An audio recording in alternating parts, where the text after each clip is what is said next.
Voltamos para o nosso segundo bloco aqui no Papo Direto e vamos falar com a enfermeira do Departamento de Epidemiologia da Secretaria Municipal de Saúde aqui da Prefeitura de Paranaguá, Andréia Gomes de Moura. Nesse bloco nós vamos falar um pouquinho mais sobre a questão do coronavírus. Diferente do primeiro bloco, quando nós falamos com o biólogo Alan sobre a questão da dengue, muitas informações importantes, vocês não podem esquecer, né? A questão de cuidar do ralo, a questão dos fundos lá da geladeira, situações que às vezes a gente esquece, mas que a gente precisa cuidar no nosso dia a dia para que a dengue também possa ser combatida. E a questão do coronavírus é outra situação que a gente vive. Mas antes da gente entrar especificamente e falar assim, do trabalho que vocês do setor de epidemiologia têm realizado, André, que a gente sabe que é muito importante, mas o pessoal às vezes não sabe tanto e o objetivo é esse mesmo, eles saberem qual é o trabalho de vocês. Mas saber também quem é que está na retaguarda, quem que está executando todo esse trabalho. Então, você é uma das pessoas do setor, a enfermeira. Eu gostaria que você pudesse falar um pouquinho mais de você, até para o pessoal saber quem é a Andréia, o que ela faz, por que escolheu ser enfermeira. Fala para a gente um pouquinho mais. Então, eu sou formada pela PUC já há 21 anos, estou na prefeitura também há 21 anos.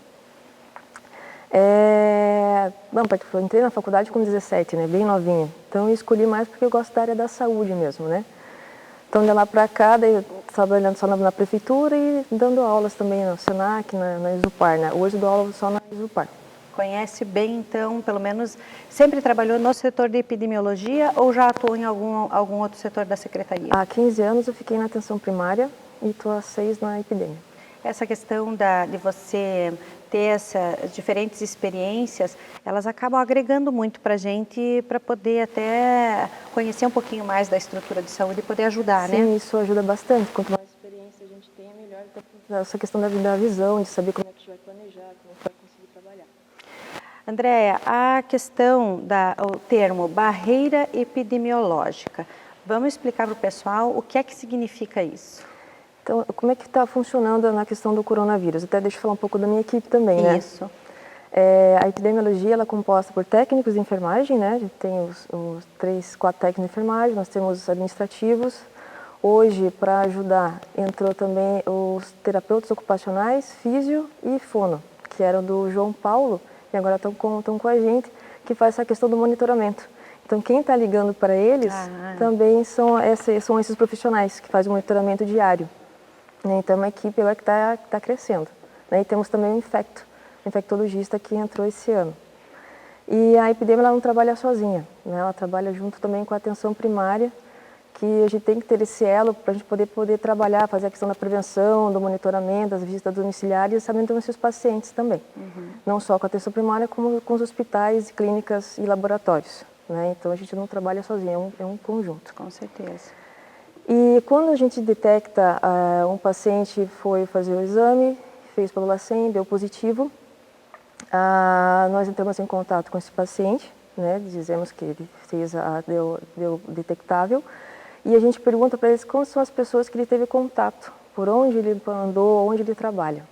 A partir daí a gente começa a monitorar, notificar e fazer exame nessas pessoas também, né? Então a gente começa a nossa barreira, para a gente poder segurar essa transmissão. Esse conjunto de ações é a tal da barreira epidemiológica. Sim, Entendi. Então, e esse retorno do pessoal, no sentido de dizer onde foi, o que fez e tal, como é que você tem avaliado isso? O pessoal tem dado um retorno correto? Porque às vezes a gente já tem entrevistas aqui, principalmente no começo mesmo da questão do coronavírus, a gente detectou assim situações de repente que as pessoas tivessem receio de falar, justamente assim, mas é que eu estive lá, né? Aquela coisa da vergonha de dizer que fez algo que a princípio não era para fazer. Sim. Então, mas é exatamente isso que a gente não precisa nesse momento. É que isso existe. Às vezes as pessoas ainda não falam, a gente sente que não fala totalmente a verdade. Mas quando vai conversando e ligando todos os dias, eles criam uma certa confiança e isso vai facilitando. Às vezes até lembrando, né? Exatamente. Ele lembra, liga, olha, eu fui em tal lugar, eu falei com tal pessoa, né? Então, esse vínculo que a gente está tendo com o monitoramento, isso ajuda bastante também. E a gente sempre fala, né, para eles, nós não vamos expor nada, né? A nossa intenção não é essa, nossa intenção é realmente saber para a gente poder controlar. fazer a prevenção. Como é que você avalia essa barreira epidemiológica no combate à doença em Paranaguá? Como é que você tem, qual é a tua avaliação hoje? Ela tem surtido o efeito desejado? Tem surtido efeito, sim. A gente está conseguindo, né, ter um certo controle, assim, conseguindo trabalhar bem. As pessoas já estão entendendo a importância também do monitoramento. Eu acredito também que essa questão do isolamento social está ajudando bastante, né? O uso de máscaras, as pessoas estão tendo essa consciência dessa importância. Isso já ajuda bastante a gente também. Como é que é o monitoramento de quem tem uma... falar monitoramento, dizer que liga e tal, é uma situação, mas assim, se você puder detalhar, como é que é esse monitoramento de quem teve o resultado positivo para coronavírus? Então, é ligado diariamente, perguntado como é que ela está, né, se está com alguns sintomas, e se tem alguma piora do quadro clínico, hoje, né, a gente pede ou ir para o Serraria do Rocha, mas como agora a gente tem esse vínculo com a atenção primária, então a gente passa para a atenção primária, eles veem qual é a unidade que está daquela região, eles conversam com a equipe para ver a possibilidade de visitar esse paciente ou faz por vídeo, chamada de vídeo no celular. Aconteceu isso ontem, até com uma paciente, deu muito certo. Como é que tem sido o resultado com relação aos sintomas? O pessoal fala, vocês têm enfrentado assim situações.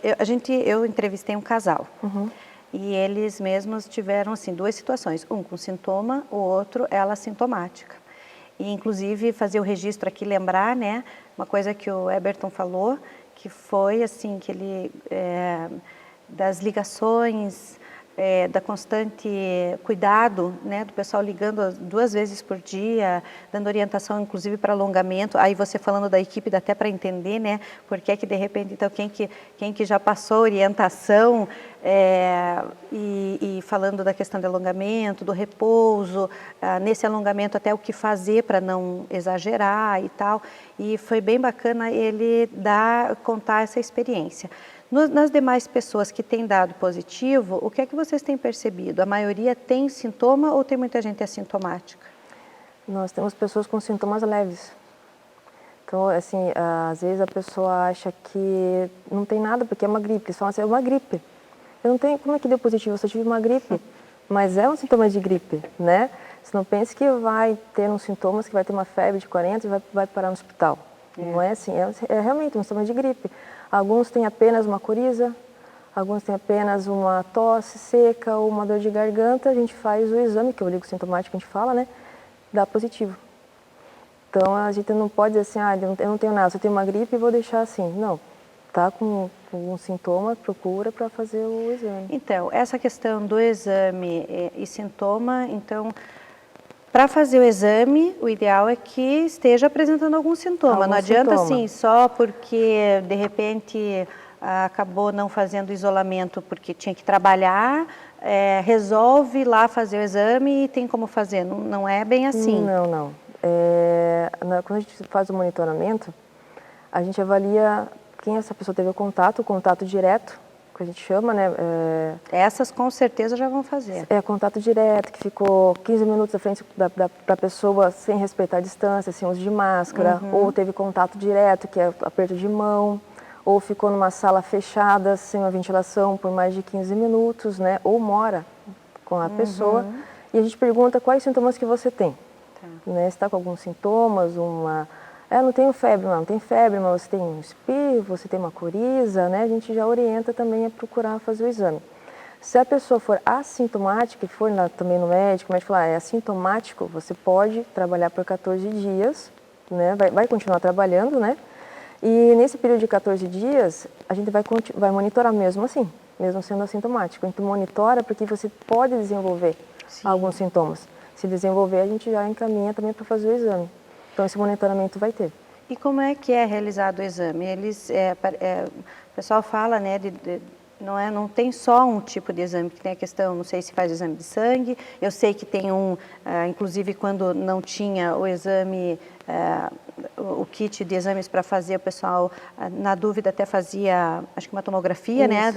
Alguns médicos, para poder até avaliar a questão do pulmão e poder ver se havia indícios.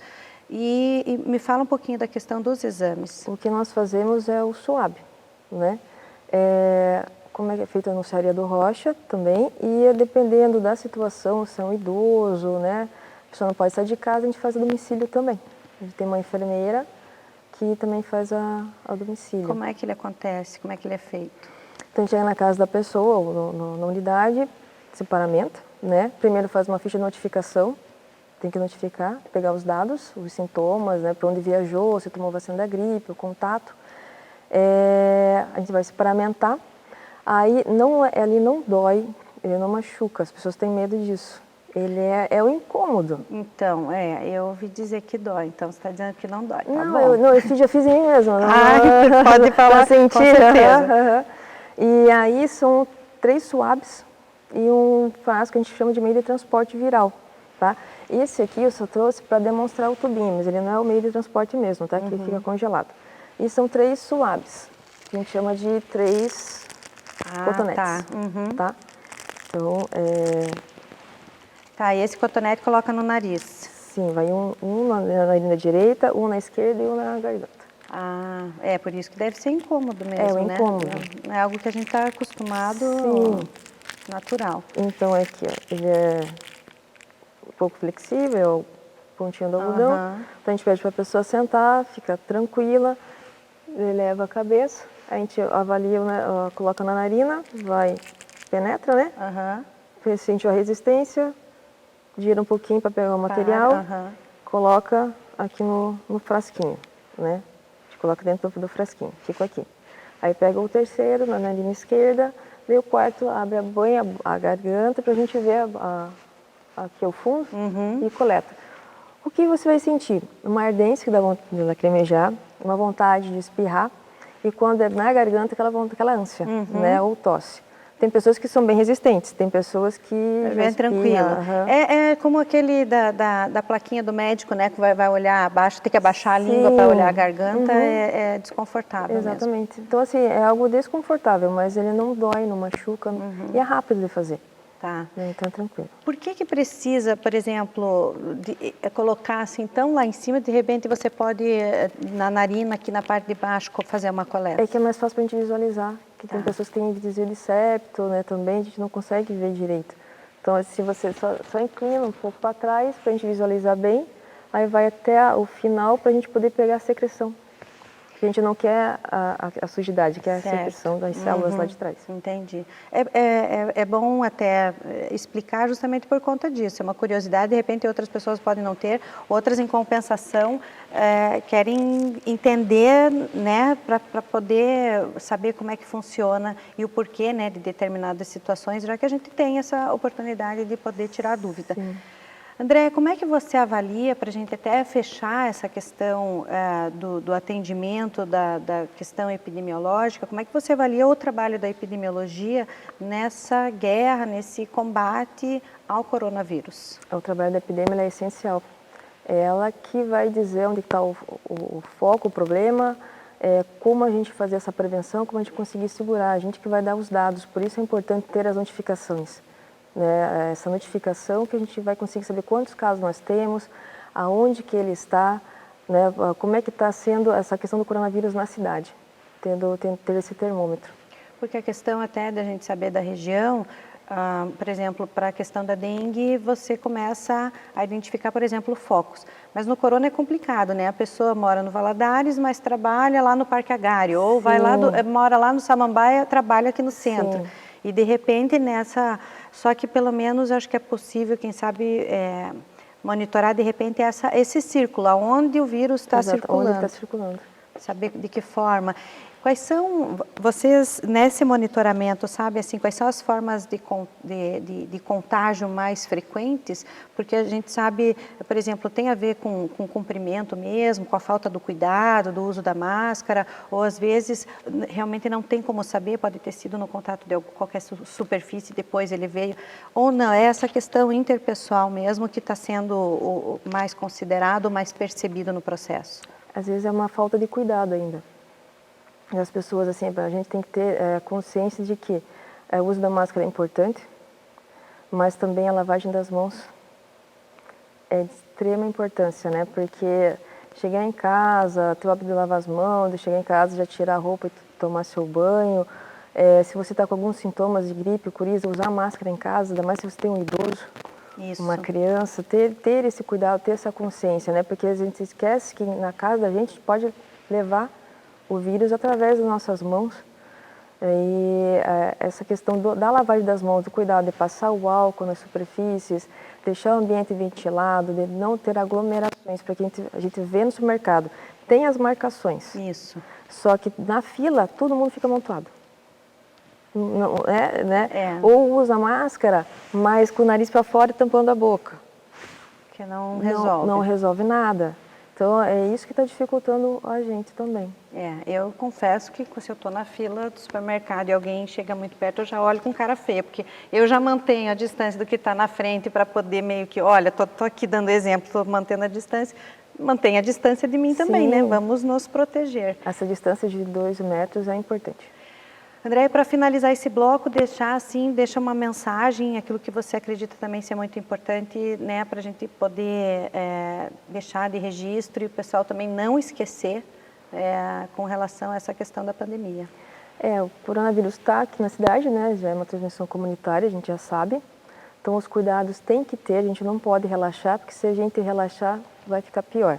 Né? Então continuar usando máscara, continuar lavando as mãos, respeitando as leis, o decreto, que daí a gente vai conseguir manter o controle. Se a gente relaxar, ele vai tomar conta. É isso aí. Eu agradeço muito a tua participação, lembrando que aqui no Papo Direto todo mundo chega com máscara também, é só na hora aqui da conversa mesmo que a gente acaba tirando justamente para poder facilitar, porque a gente sabe que a máscara dificulta até a respiração, né? Então a gente vai tomando esse cuidado, todos os cuidados possíveis, com o álcool o tempo todo passando, precisando mexer numa coisa ou outra, mas a gente vem tomando todas as recomendações que o pessoal da saúde passa. Papo Direto fica aqui, a gente volta já para ter mais uma conversa com uma profissional da Secretaria de Saúde para falar um pouquinho mais sobre essa questão da pandemia e dos cuidados com o coronavírus.